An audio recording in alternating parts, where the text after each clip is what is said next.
All right, thank you so much for staying with us. You're watching Kakaki, the African Voice, this Wednesday. It is the top of the hour, 7 a.m., that time when we look at the headlines of newspapers on their front pages, of course, and we have reviewers who always take a look at the major headlines and do a review of the issues therein. This morning we have Simon Reef Musa joining us. He's sitting right here with us in the studio. Morning, Simon. Good morning. Clad in white. Good to see you. Peace. Thanks so much. All right, you're welcome. Thank you so We much. also have Dr. Yobosa Uwajere joining us over there virtually. Good morning, Doctor. Clad in black. Good morning. Okay, Good morning. so it's white and black this morning. White and black. Piano keys. All right, you're welcome, gentlemen. Okay, let's take a look at what the papers have for us this morning. And we will be starting with this Nigeria. It says, sorry you can't go in. Security locks out Natasha from NAS amid reinstatement row. I'll seek appeal court's interpretation of judgment, says embattled senator. Okay, let's look at the Nigerian Express now. Suspension. Natasha storms National Assembly, defies Senate leadership, denies entry, says I'll approach appellate court for interpretation of legal impasse. No regrets. Okay, now the authority newspaper is next, and it goes completely away from the Natasha Akwotu-Dragan story. APC National Convention. Odds favor Al-Makura. Experience CPC bloc to his advantage. That's how the authority newspaper leads this morning. Then we have the Daybreak next. Al-Makura emerges frontrunner as APC sets to elect new chairman. All right, let's look at the Nigerian pilots. Again, Senate approves $2.1 billion loan for Tinubu. Says amount is comprehensive external borrowing plan for 2025-2026 fiscal year. That funds are intended to support various national development projects across key sectors.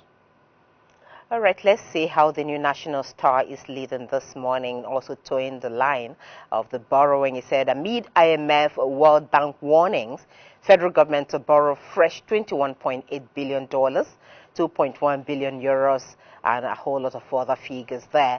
And then the riders, as Senate approves Tinubu's multi-billion-dollar borrowing plan, Nigeria's debt profile may hit 133 trillion naira in the fourth quarter 2025. Okay, that's it. Now to the Daily Independent 2027 election. PDP finally zones presidency to the south. Holds neck to address issues bedeviling party. Founding fathers move to reclaim party's legacy. That's the Daily Independent headline this morning. And the leadership is leading with something different. It says states slashing power tariff must be ready to pay subsidy, and this is credited to the minister.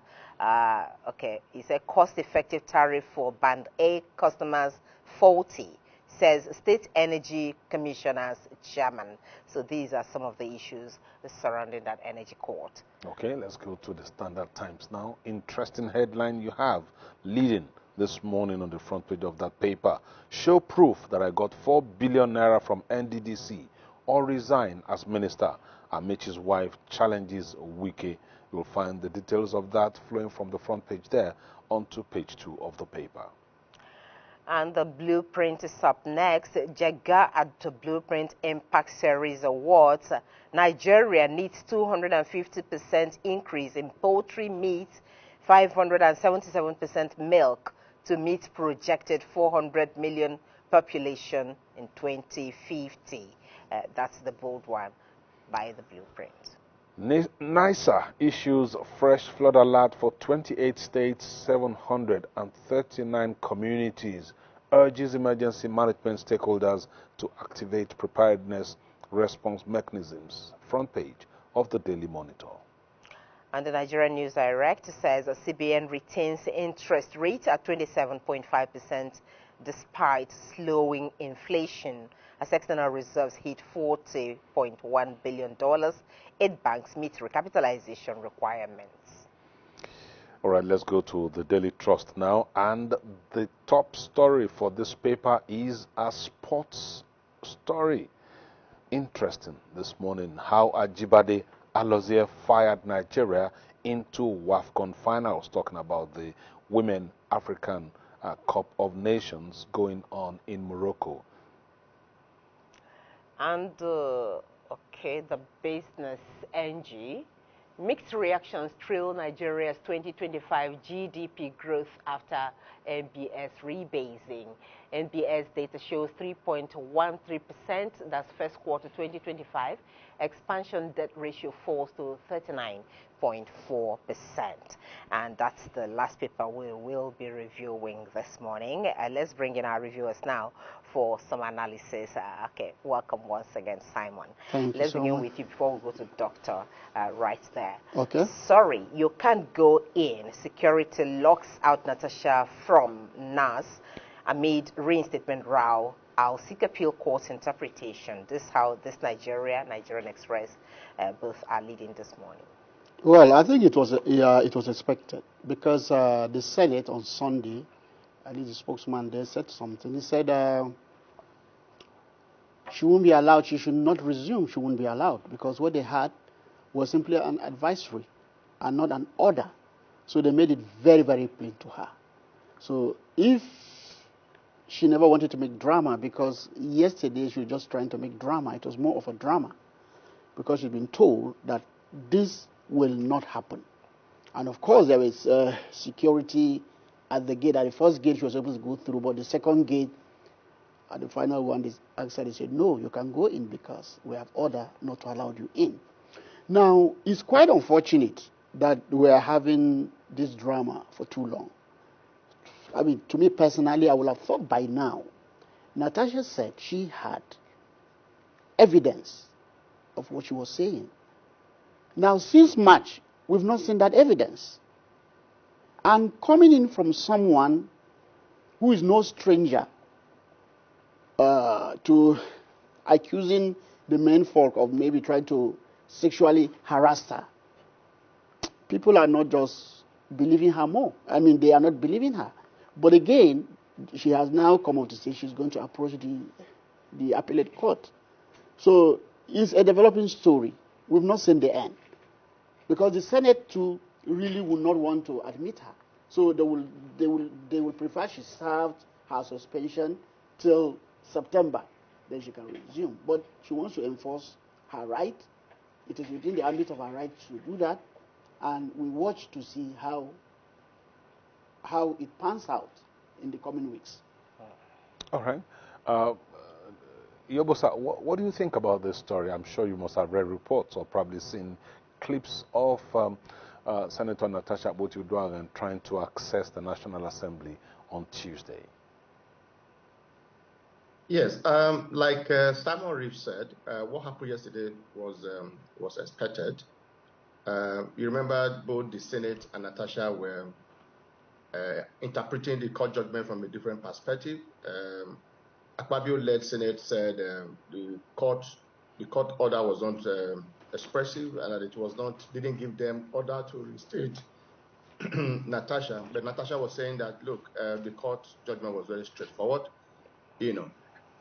So at the end of the day, both parties are looking at the judgment from a different perspective. And it was from the perspective from Natasha that informed her going to the Senate yesterday with an attempt to resume.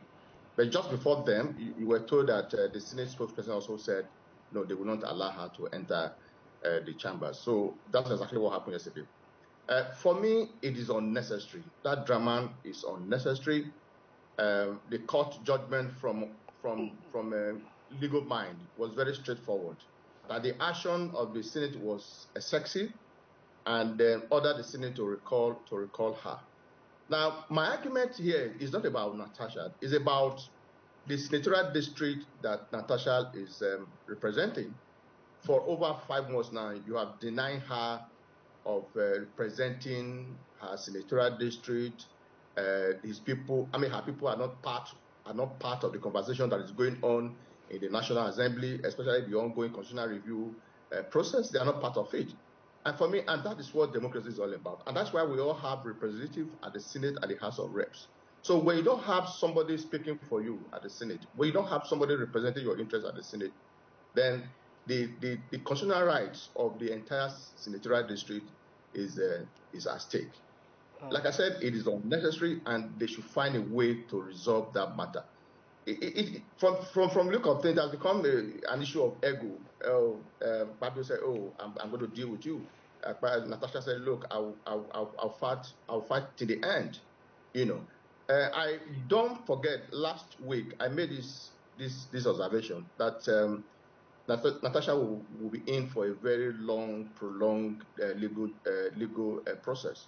I think the strategies of the Senate is that, oh, let's fight it to the Supreme Court. By the time we end the Supreme Court, but by the time we get to the Supreme Court, our tenure as senator would have expired. I think that is the strategies. For me, it is uncalled for, and they should find a way to resolve this problem. So, still staying with you, finding a way to resolve this problem, what does it entail? They're already in court, and then Senator Natasha yesterday was saying she will seek interpretation at the appeal court, and many are wondering why she didn't now wait for that interpretation before trying to enforce what she thought was a judgment that was, in her favor. And then the fact that court judgments these days are prone to interpretation from different perspectives. What does that tell about, court judgments? Isn't it time we should have a judgment that will be, explicit, that everyone, even the unlearned, as they are called, will be able to understand what this judgment has said? Why will you blame Natasha for saying she was going to Court of Appeal? Because 2 days after that judgment was given, the Senate said, look, they were not going to accept that judgment, that the judgment was not very clear on whether they should restate her or not. But from the layman point of view, I mean, we are journalists, we have reported a judiciary in the past. The judgment was very clear that the power exercised by the Senate against Natasha was unnecessary, it was excessive, and that the woman should be recalled, and the senator should be recalled, and that was the judgment. So if you are now imputing other legal technicalities, to frustrate that judgment, then it's a different thing entirely. What about the fact that the senator said that the Senate president said that the judiciary does not have to interfere in parliamentary affairs? This is another angle to the entire matter. That insinuation has been addressed even up to the Supreme Court in the past. That we have 3 arms of government: the legislature, the executive, and the judiciary. And whenever there's a dispute among the 3 arms of government, it is the judiciary that interprets. And it's very clear. Even a 100-level law student will know that. Don't forget that Natasha she's also represented by a very experienced seasoned lawyer who was also a former House of Rep member, the SAN, what's his name now? I'm trying to remember his name now. He's an SAN. I was a member of House of Reps, and he stated it very clearly that the judgment of the Federal High Court was very clear. So I think what the senators or the Senate led by Fabio are doing is just to impute, just to employ legal technicality, to frustrate her restatement. Like I said, the judgment is very clear, and I see no reason why they keep on denying a whole senatorial district from a representative, at the Senate. For me, it is uncalled for. I think I probably should find a way to resolve that matter, because the whole world is concerned about this issue. And to say that the Nigerians did not believe did not believe in Natasha over her allegations, I think there's no evidence to that effect. If you see the support that Natasha is receiving from our senatorial district and from the ongoing conversations, it is obvious that Natasha was not properly treated by the action of the Senate, and they should recall her immediately, as far as I'm concerned. Yeah, well, Simon, does the fact that she has a lot of support mean that she should be readmitted? Is that because I really I'm trying to wrap my head around that? Yeah. Really, and then it also seems like this is a battle of wills, kind of. Who blinks first? Yeah. Well, it should not be on the basis of support, is of constitutionality. But even in the constitutionality, there are still divergent views. So what one expect is for both Natasha to come down from her high horse and find a way of resolving this. Because if she doesn't do it, this thing will linger up to September. So you agree with Yobosa that both parties now should find a middle ground, exactly, make compromises, yes, and resolve this. Yes, and I said it against this backdrop of this character in Arrow of God by General Achebe. His name is Izelu. He said, no man can take a war against his own people. Now, for Natasha, she can't take on the whole entire Senate over this matter because the leadership is solidly behind Akpabio. We are not saying that Akpabio is doing what is right or what he's doing, whether it's justifiable or not justifiable. And of course, the popular support that has been said is that even me, I support her. You can't see her and not like her. But again, okay, let's go on to other stories now. Simon, yes, we're still going to talk about Senator Natasha's travails and, of course, our attempt to access the National Assembly yesterday, later on the program. But let's go on to another headline now. APC National Convention odds favor Al Makura, experience CPC block to his advantage. The Authority newspaper and Daybreak also have that story this morning. So, how do you read into this? Yes, all I can say, I think yesterday I was at the Transcorp Hilton, and I think Al Makura was the chairman of the NUJ award ceremony there.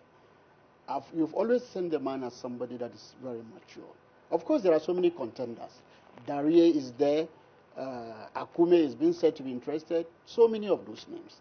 But again, against the backdrop that the CPC block of the APC is not carried along, I think there is an issue that gives him an edge.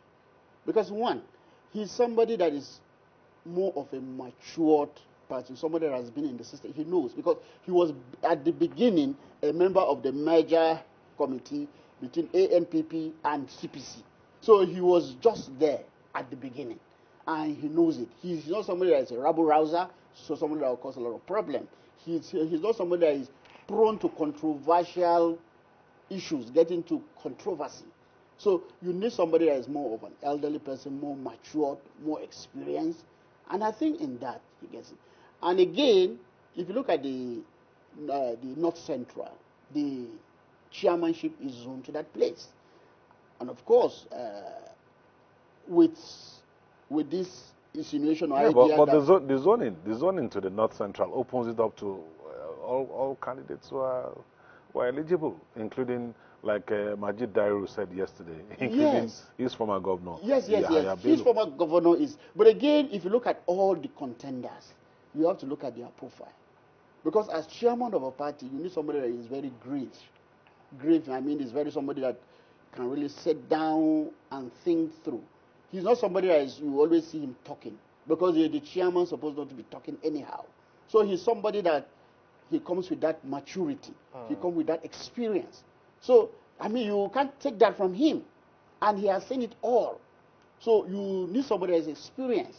And he has, I mean, as a former governor, I mean, he commands respect. So to me, to many people that will see it, they say, oh, he holds the aces. And I hope, because anything can happen. But as it stands now, I'm very, very sure that things are now looking up to him. And maybe he may pick the crown. He appears to be favored by the odds, like the paper put it. Okay, Yobosa, let's leave the APC and move on to something else. This one is captured on the pilot. Okay, you want to comment on that? Okay, let's get your points on that before we move on to other stories. Yeah, but I think Simon Reef is on course as far as that issue is concerned, because if you look at the arrangement in the APC today, you will discover that the Tinubu-led government will be more strategic in confronting the 2027 huge challenges that they will be facing. And for them to be able to do that, they need somebody that is well organized, who will head the party. And from the profile of those who are contesting for that position, the former governor of Nasarawa State, Amakura, stood out in that direction. Don't forget that in the North Central, that position was former zoned to Nasarawa State, where you had former Governor Adamu, and he left. So it is expected that somebody from that state will also replace that positions. And not just that, of recent, there is a kind of implosion within the CPC, one of the blocks that formed the legacy party, the APC, that we have today. And while the other people were leaving the party, joining the ADC, Amakura, headed a block within the APC who said, no, we are not leaving the party.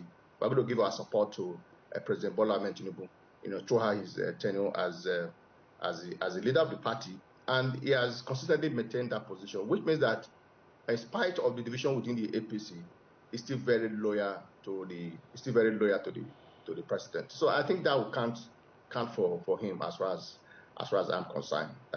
People also describe him as a very decentralized person, a bridge builder. So I think it's one of the qualities that people require as a chairman of the ruling party at this time. Let's see how it goes, whether Senator Tanko Almakura will get it or not. We'll have to just wait and see. Let's move on to another story now. Again, Senate approves $2.1 billion loan for Tinubu amid IMF World Bank warnings. FD to borrow fresh $21.8 billion, 2.1 billion euros, 15 billion yen, then another $2 billion, 758 billion naira. The pilot has that on the new National Star. Simon, the season of borrowings is here again. To me, I think the fall in the cost of crude oil in the international market means Nigeria will not be getting much.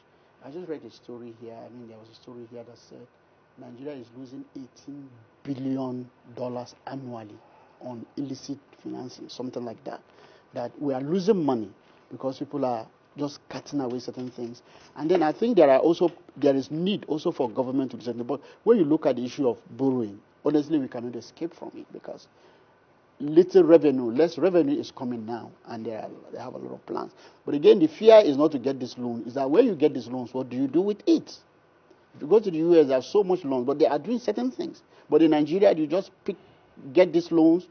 What do you do with it? You simply squander it. So I think the whole idea is there is nothing wrong in borrowing, but how do you spend those loans?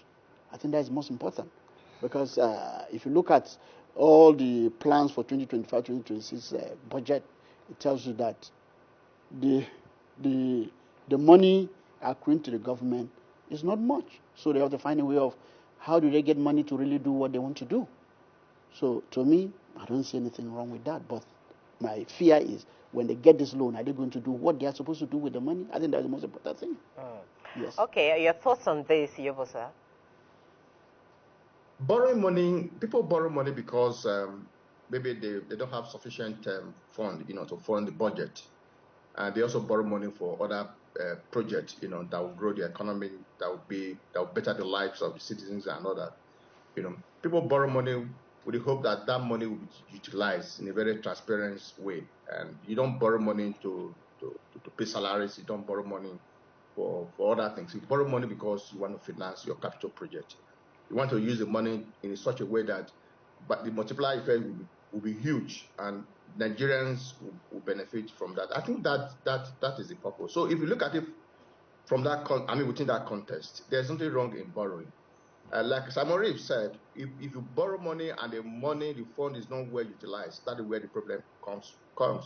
If you borrow money, it is expected that by the time you utilize the money, you make more money to be able to repay back that loan. But what we have witnessed in the past is that people borrow money and maybe half of the money go to a private pocket and is not well utilized. So it becomes a problem. As it stands today, we have trillions of naira debt that we are servicing. So much so that even half of the budget is used annually to service our debt, both internal and external debt. That is not good for us as a country.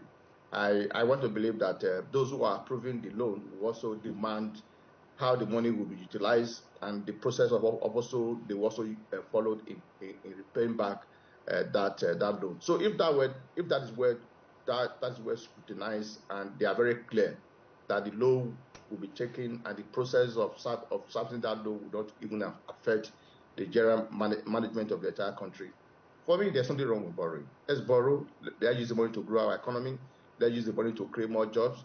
Let's use the money to improve our health sectors, our educational sector, and all that. So if that is the purpose of borrowing, for me, there is something wrong with it. Okay, Simon. Sure. Borrowing, I want to say something. I mean, our farmers need to get back to the farm. Yes, the government is doing in terms of security, but there is need for more to be done, because we have to run this economy on a productive level. We cannot simply borrow money and use it to simply bring in things just to consume. So it's very, very important that this money that are to be borrowed are deployed to areas that will turn the Nigerian economy into a productive one. So there's nothing wrong in borrowing. Okay, Yes. so the trust deficit between The the trust people deficit. and the government has always been the issue, because Yes, people have yes. seen over time that even when they say they want to use the money for a certain project, Yes. they never get to see that on ground. So Yes. that's why the skepticism, and people believe this time it's going to be different.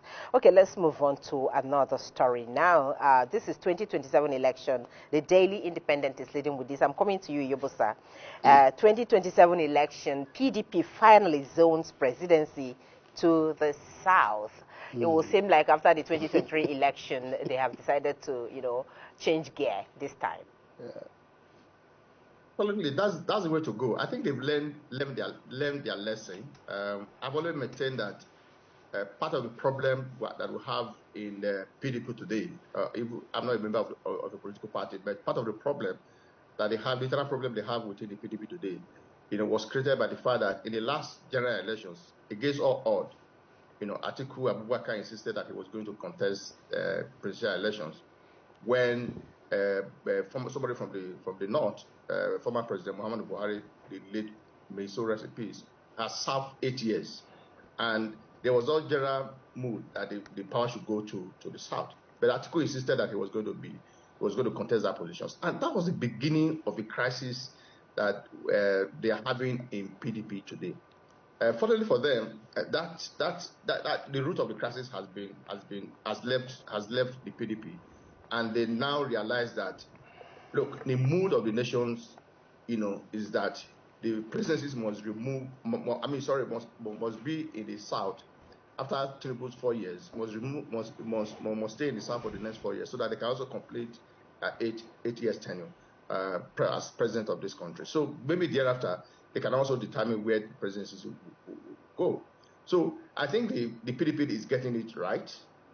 I hope other parties will follow suit, because there was a time in this country where there was a general consensus that the power must go back to the north, and that was achieved.